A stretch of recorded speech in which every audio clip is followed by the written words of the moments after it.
Time now for sports on 104.7 The Cave. Here's Ned Reynolds.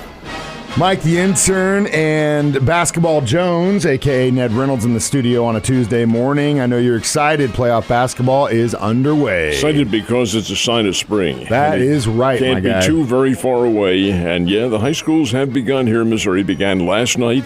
And this is the smaller classes, 1, 2, and 3.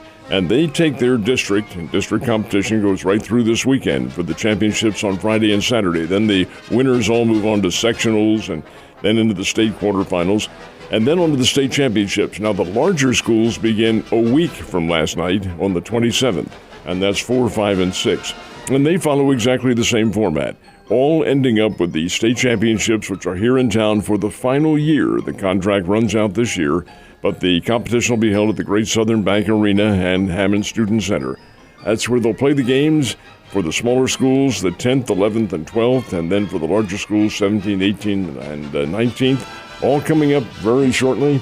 Championship basketball, you can't beat it. It is really what the kids' ultimate goal is, to win a state title, wear that diadem as the king or queen of the state in that particular sport. Wrestling's beginning also. A little bit later on this week, they'll have the wrestling state championships up in Columbia. But basketball is what our primary focus is, and that's unfair to say because the wrestlers are right there as well. But it is going on now. It's the end of the winter season and the beginning of spring.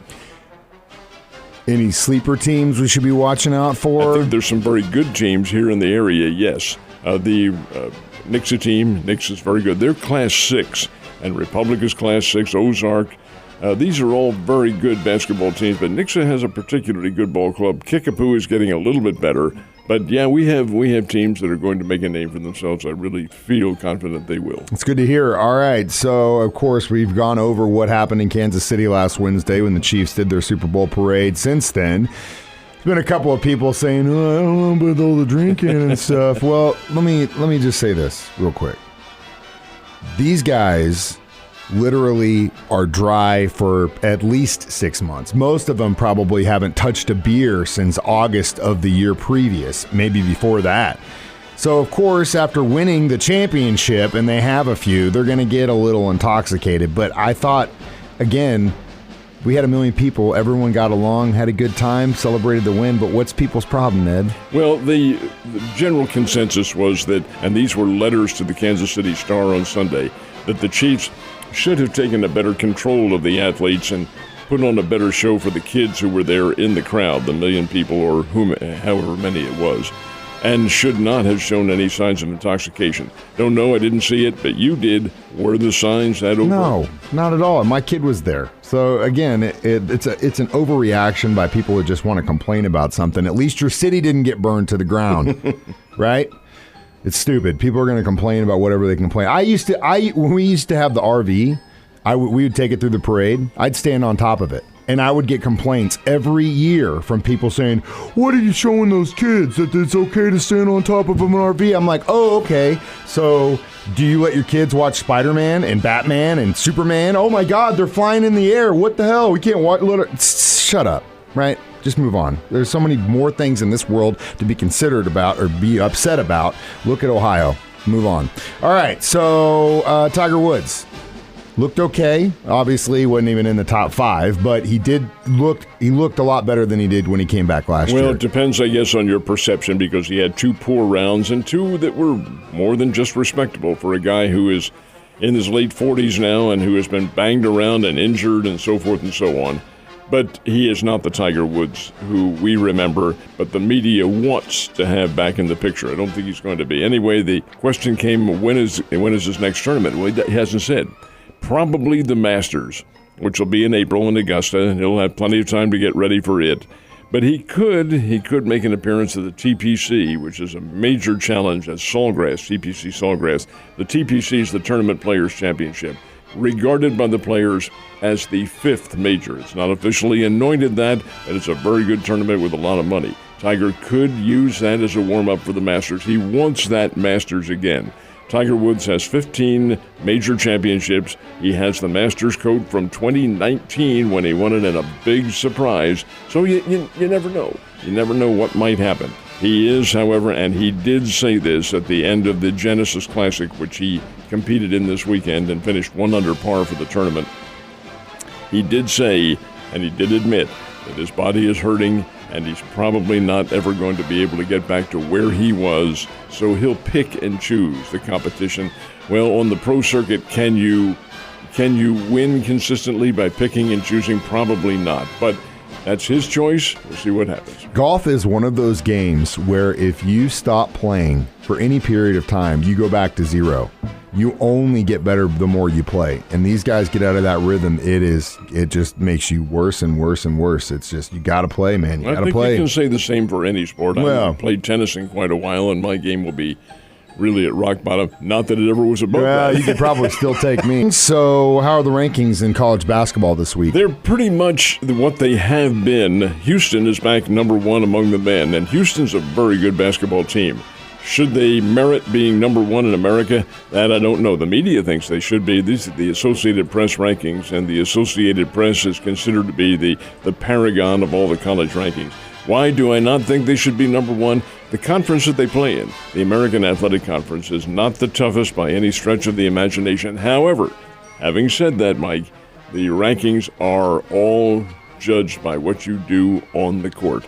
And that's where your championship will come. Anyway, Houston's number 1, Alabama, which is very good. Number 2, UCLA, Kansas, and Purdue. They are the top 5 among the men.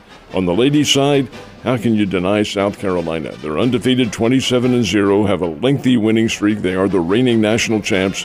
They are number 1, Indiana 2nd, Stanford 3rd, Connecticut. Gino Auriemma's team never leaves the top 5. They are there all the time. Even though that team has been compromised by injuries, they are still there. And LSU, which only has the 1 loss, they are number 5 in the country. Selection Sunday, well, it's coming up March the 12th, and that is not very far away. In the meantime, we'll have a myriad of conference tournaments, and there will be a lot of teams that are going to be reassessing themselves when that comes about. Definitely. How'd Kansas make out of their game against TCU? Played Texas Christian last night down in Fort Worth. It was a Donnybrook, back and forth it went, but Kansas won it 63-58. The Jayhawks, I'll tell you, they're a very good basketball team. They're the reigning national champs, and Mike, it wouldn't surprise me. Of course, a lot of it's the attrition that comes into play, because that's the NCAA tournament is really a tough haul. But I wouldn't be at all surprised to see them back at number 1 again. My boys in Manhattan, Kansas, have kind of been back and forth the last few weeks. Had a good start to the season, but then after some losses to Oklahoma, Texas, and Texas Tech. But you know what? They'll be there in the They will. NCAA, and I'll be anxious to see what they do in the Big 12 tournament coming up, too, because that's a major competition. Like KU, K-State, you have Oklahoma and Texas in there for the final time. Oklahoma State has a good team. They're all good. TCU, Baylor, hey, anybody can win that Big 12 tournament, and they'll probably all be represented in the NCAA. Yeah, that's a hell of a conference this year right now.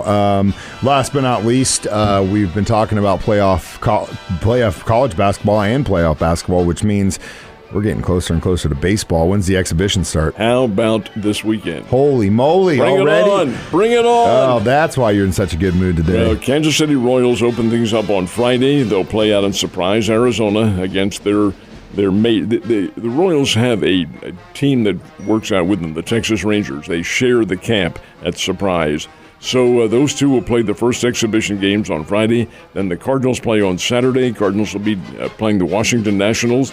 Those games in Florida. Cardinals train in Florida. The Royals out in Arizona. So, yeah, bring it on. Then they'll play exhibition games right through. Now, keep in mind that with many of these teams, they won't be at full strength for the exhibition games because some of their star players are in the World Baseball Classic, and that does not include American players. The Latins will be playing for their country, Cuba, Dominican Republic, Nicaragua, so forth and so on. They will all be competing in that Baseball Classic. That begins on March the 11th, and it runs for a week, a little bit better than a week, and culminates with the World Baseball Classic champions. And that's a big deal with these pros. They have committed themselves to play. But it takes away a little bit from your exhibition schedule, so you won't be seeing some of the teams like the Cardinals at full strength. However, it's worth it because it's a lot of competition. Baseball's back, baby. Ned, you have a great day. I'll see you tomorrow.